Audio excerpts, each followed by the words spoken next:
Ay, hello guys. Ay, saan na ako uy? Hello kuya. Kana. Okay. Kabawa ba mo?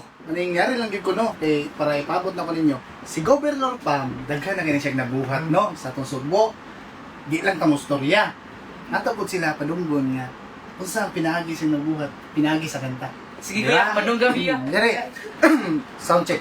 Kuya. Jam na ha. Sige. Si Governor Pam, daghan nagnabuhat sa katauhan, daghan na pudpulog na tabangan.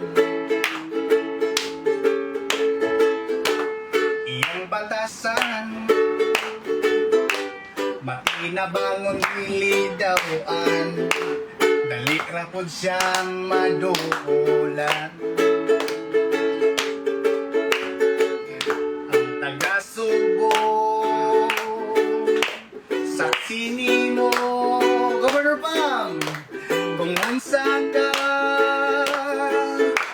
namutabang sa mga tao.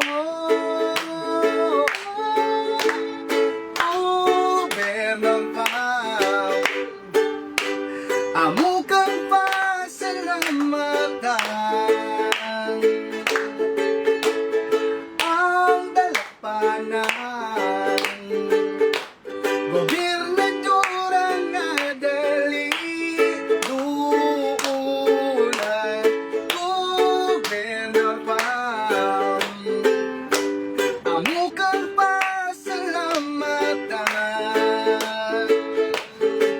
Nya sa among dughan, ikaw yun pirmi ang number one. Governor Pam! Wow, to siya, di ba? Daghan ko siya nabuhat na to. Kuya Ivan, dahil mga taytayan din sa Cebu, gipatrabaho ni Governor Pam Bari 4. Dahil mga kasada na giablihan, giaspalto, mga drainage gitrabaho po. Facilities sa mga ospital gitrabaho po. Kaya hospital building girenovate. Sa bagong liderato ni Governor Pambari 4, dako na kaayo ang kausaban sa Cebu. Nindot kaayo ang serbisyo sa Kapitolyo. Kining tanan nga mga istorya at tangi dinhi sa Sugbo News ang series episode sa The People's Agenda!